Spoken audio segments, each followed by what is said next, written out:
स्वागत करते हैं दोस्तों आपका हमारे चैनल के अंदर। जैसा कि आप हम जानते ही हैं कि मगध के अंदर नवादा ज़िला आता है। मगध अगर बात करें तो मगध एक बहुत ही बड़ा डिवीज़न समझा जा सकता है, क्योंकि यहाँ पर कुल मिलाकर बिहार की 26 विधानसभा क्षेत्र आती है। मगध जो है तो डिवीज़नल के हिसाब से अगर देखा जाए, डेवलपमेंट के हिसाब से भी अगर देखा जाए तो काफ़ी पिछड़ा इलाकों में इसका शुमार किया जाता है।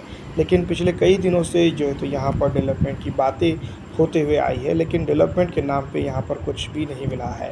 वैसे तो नवादा की एक बात करें तो यहाँ पर कुल मिलाकर जो हम कह सकते हैं 5 विधानसभा क्षेत्र आती है, जिसमें से हिसुआ विधानसभा क्षेत्र एक इम्पॉर्टेंट विधानसभा क्षेत्र माना जाता है। यहाँ पर डेवलपमेंट के मामले और कई अन्य चीज़ों को लेकर बड़े बड़े सवाल ज़रूर किए जाते हैं, लेकिन बेसिक तौर पर इस विधानसभा क्षेत्र के ऊपर उस तरह का काम नहीं हुआ है।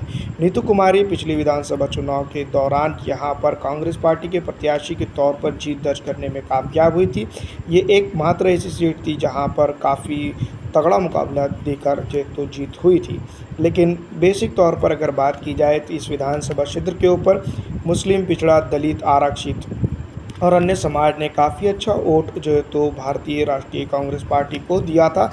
इसमें कोई दो राय नहीं है।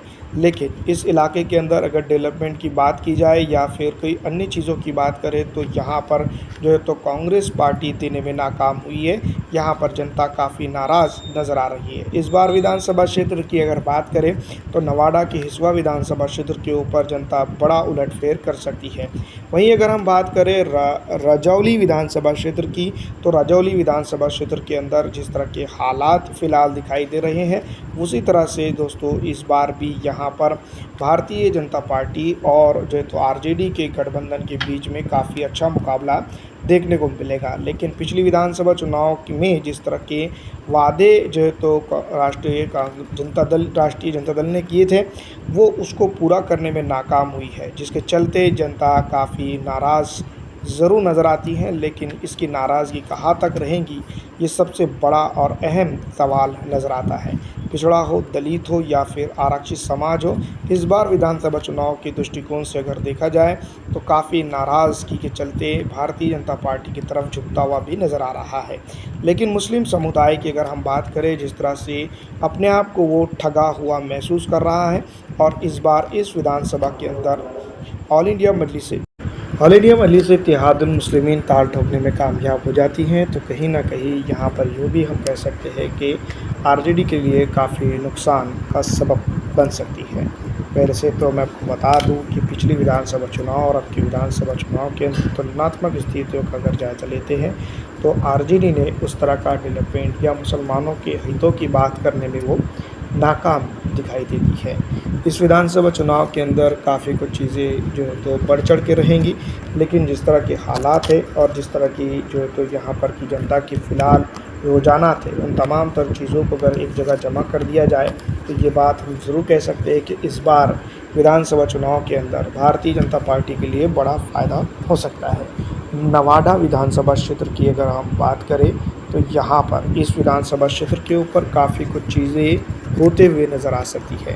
2020 के विधानसभा चुनाव के दौरान जनता ने, यानी कि मुस्लिमों ने ख़ास करके जिस तरह का वोट दिया था आरजेडी को, वो काफ़ी अहम था, अहमियत का हामिल था। लेकिन फिर भी जो है तो आरजेडी ने जिस तरह का उसका रवैया रहा है और जिस तरह से आरजेडी ने यहाँ पर की जनता को ठगा है, वो अपने आप में काफ़ी काबिले तारीफ़ है। पिछड़ा हो, दलित हो या फिर आरक्षित समाज हो, जहाँ पर पलायन के लिए मजबूर है और रोज़ी रोटी के लिए उसको जो है तो बिहार छोड़ना पड़ रहा है। साथ ही साथ जिस तरह के हालात बिहार के अंदर हैं, उसमें कहीं ना कहीं विपक्ष की बड़ी पॉलिटिकल पार्टी भी ज़िम्मेदार समझी जाती है। नवादा की अगर हम बात करें तो नवादा सिटी का एरिया आता है, जो अगर देखें तो वहाँ पर कई तमाम तर चीज़ें इसके अंदर जो है तो शामिल है। दूसरी तरफ अगर कांग्रेस की अगर हम बात करें तो कांग्रेस लगातार जो है तो इस बार नौकरी और अन्य चीज़ों को लेकर बात करते हुए नज़र आती है, तो वही कई चीज़ें जो है तो इस बार विधानसभा के अंदर गूंजते हुए भी नज़र आएगी। तमाम तर चीज़ें हैं जो, लेकिन इस बार विधानसभा के अंदर अगर हम बात करें तो भारतीय राष्ट्रीय कांग्रेस पार्टी का बड़ा वर्चस्व नहीं बनता हुआ दिखाई दे रहा है। मोहम्मद कामरान की अगर बात करें तो गोविंदपुर विधानसभा क्षेत्र के ऊपर जो है तो वो पिछली विधानसभा चुनाव के दौरान जनता दल यूनाइटेड को हराकर जो है तो विधानसभा के अंदर पहुंचने में कामयाब हुए थे। ये हम तमाम ही जानते हैं कि मुस्लिम पिछड़ा दलित आरक्षित समाज का वोट इनको काफ़ी तादाद में मिला था और गोविंदपुर विधानसभा क्षेत्र के ऊपर जिस तरह के हालात बने थे उन तमाम तर चीज़ों को अगर मिलाया जाए तो इस बार भी कई चीज़ें ऐसी हैं जिसको लेकर जो तो बातें की जा सकती है, चाहे वो पिछड़ा हो या दलित हो। तमाम तरह के तबकात इस बार आरजेडी की तरफ जो है तो रुझान गोविंदपुर के अंदर दिखते हुए मिल रहा है।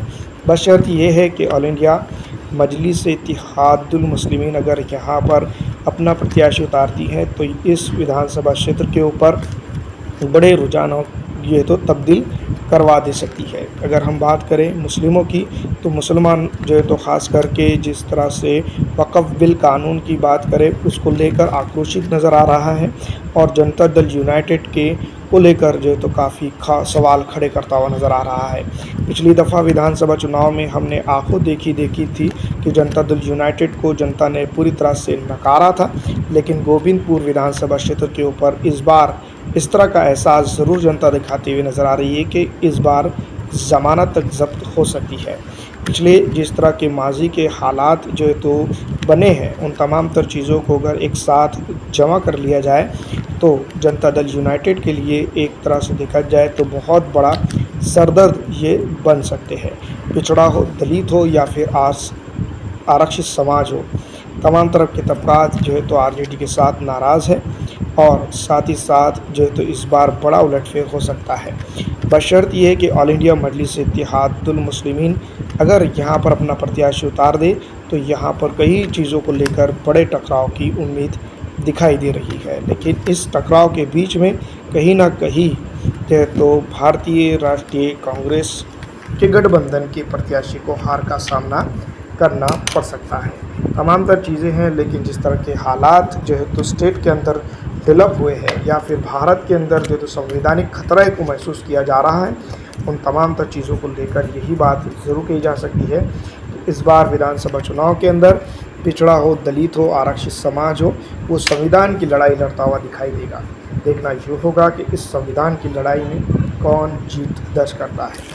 तमाम तरह की चीज़ें हैं इस बार विधानसभा चुनाव के अंदर जो है तो जिस तरह के हालात हैं उन तमाम को अगर मिला लिया जाए तो वारसलीगंज हो या फिर किसी भी जगह पर जो है तो सीधी टक्कर देखने को मिल सकती है।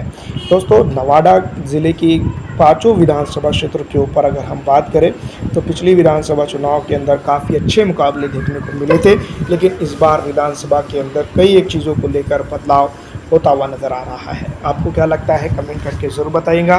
फिलहाल इस वीडियो में इतना ही, अच्छी लगने पे लाइक ज़्यादा से शेयर कर दीजिएगा।